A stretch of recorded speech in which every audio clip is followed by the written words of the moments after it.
Olá, eu sou a Bruna, sou bolsista do PIBID e eu vim trazer para vocês a correção do PET 2, semana 6, para o 7º ano. Então vamos lá, primeira questão. Bom, esse PET ele vem trazer para a gente a questão de números racionais. Primeira questão, responda as questões. Letra A. Quantos números naturais existem entre 5 e 9?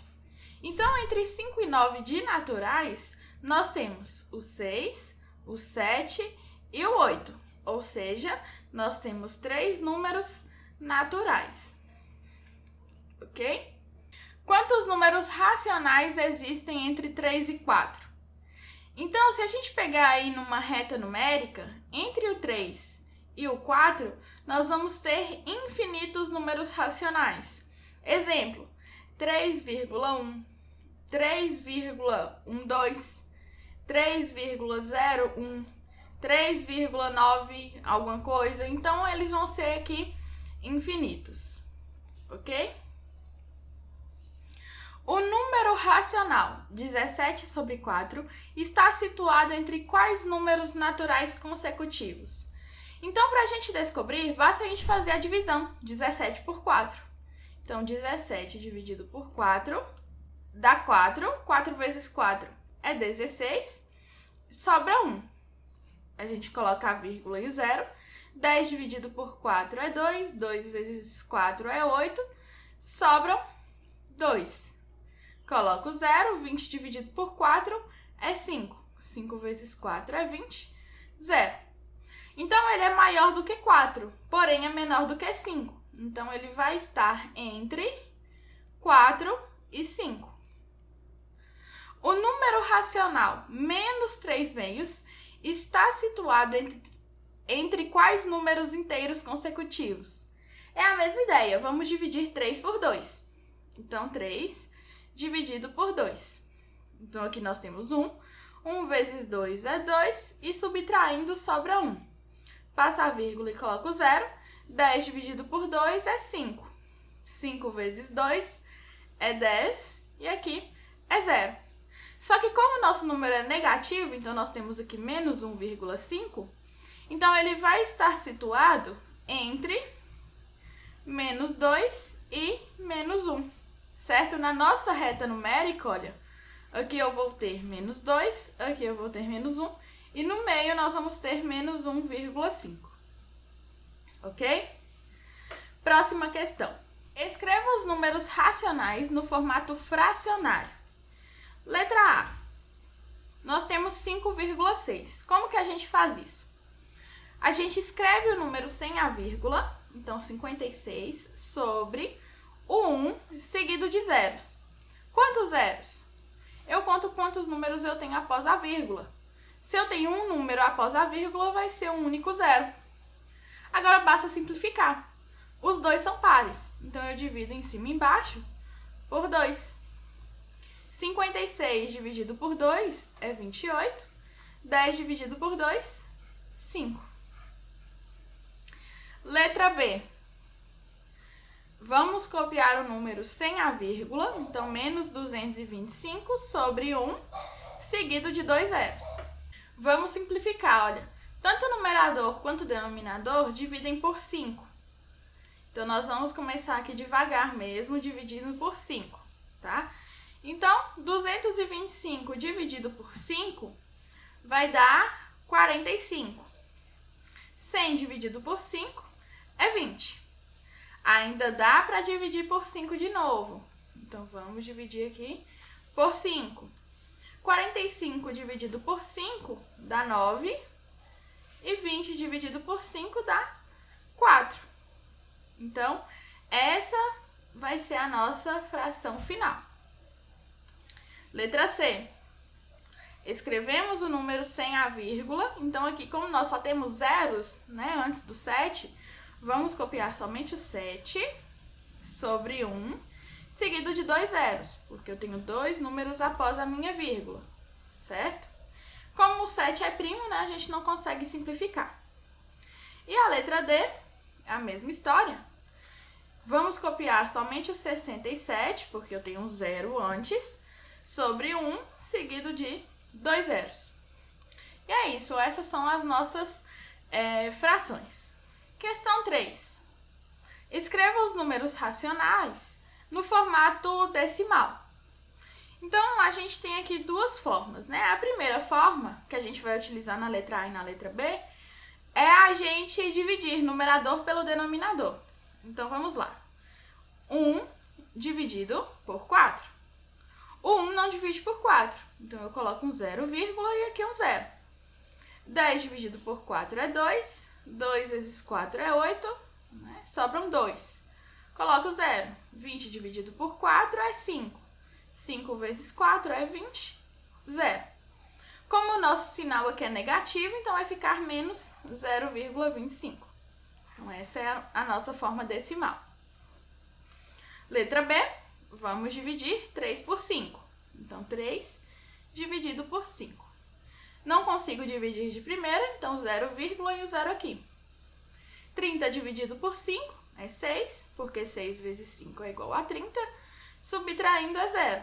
Como o nosso sinal é positivo, somente 0,6 ou 0,60.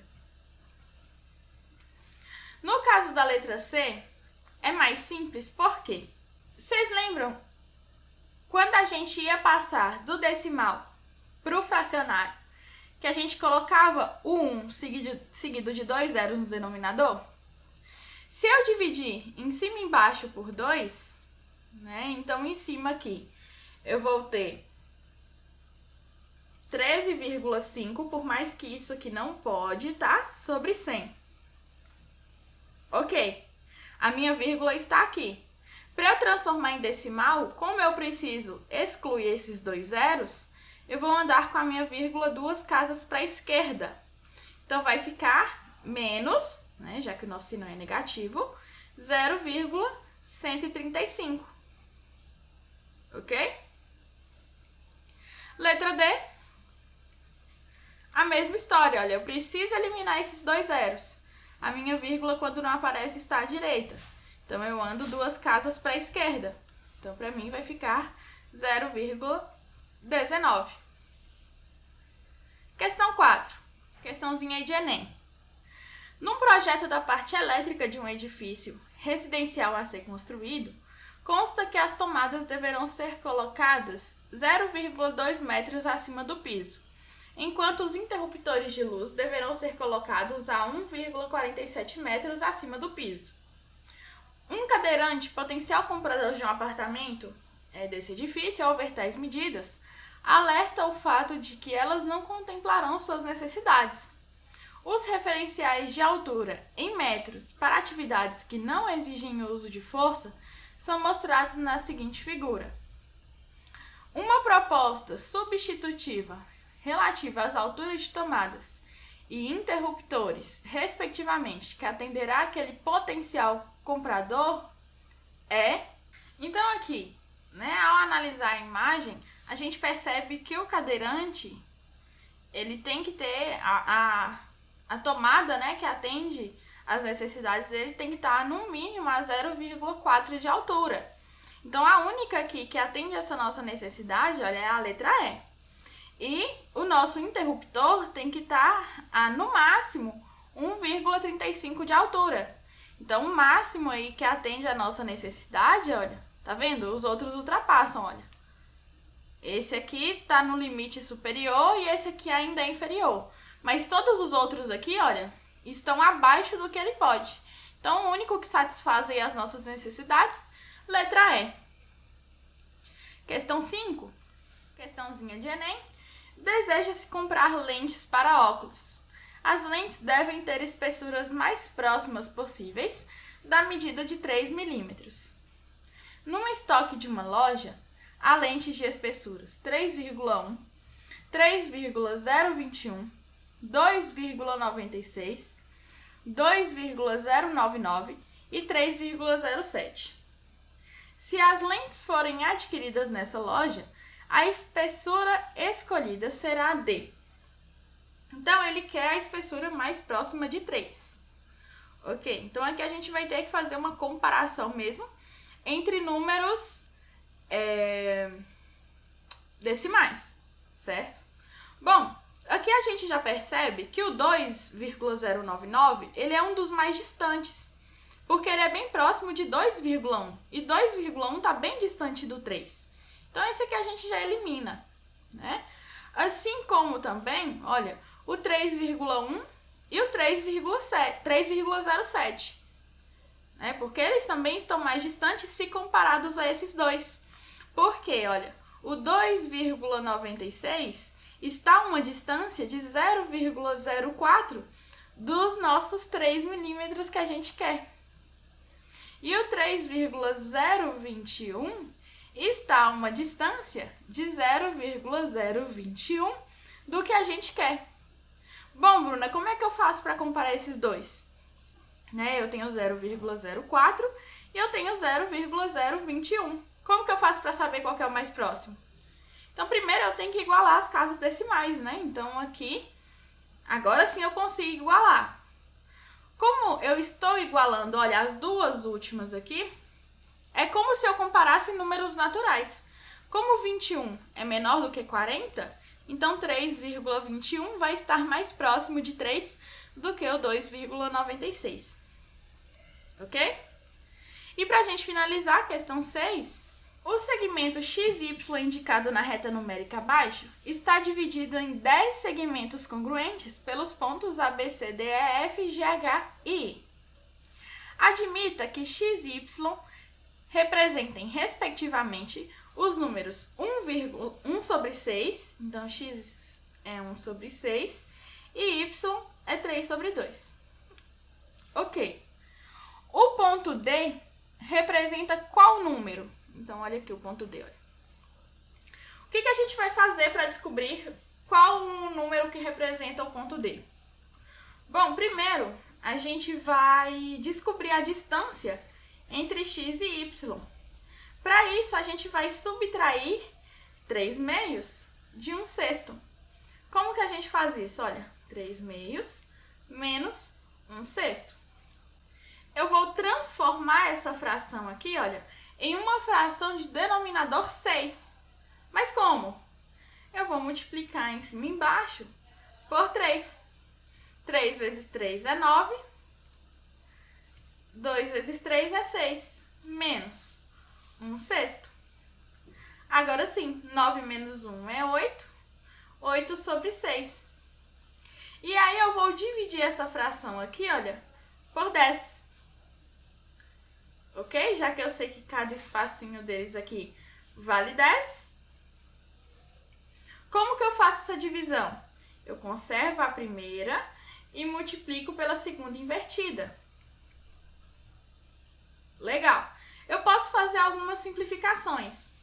Olha, o 8 e o 6 se eu dividir por 2, né? Então, aqui fica 4 e aqui fica 3. O 10 e o 4 se eu dividir por 2 também. Então, aqui fica 5 e aqui vai ficar 2. Então, eu tenho que cada espacinho desse aqui, olha, vai valer 2. 3 vezes 5 é 15. 2 quinzeavos. Para me chegar até o D, olha, eu tenho que percorrer 1, 2, 3, 4 espacinhos. Então, eu vou multiplicar o 2 pelo 4 sobre 15. Então, olha, se a gente contar a partir do x, o ponto D vai ser 8 quinzeavos. Ok, Bruna, mas não tem essa alternativa. Por quê? Porque o x já é 1/6. Então, a gente tem que somar com esse 1/6 do x. Então, vamos somar isso aqui, olha, com 1/6. Ok? Para a gente somar isso aqui, nós temos que ter o mínimo múltiplo comum entre 15 e 6. E a gente sabe que o menor número que é múltiplo de 15 e de 6 ao mesmo tempo é o 30. 30 dividido por 15 é 2. 2 vezes 8 é 16. 30 dividido por 6 é 5. 5 vezes 1 é 5. 16 mais 5 é 21. 21 sobre 30. Ambos os números dividem por 3. Então, 21 dividido por 3 é 7. 30 dividido por 3 é 10. 7 sobre 10 Letra D.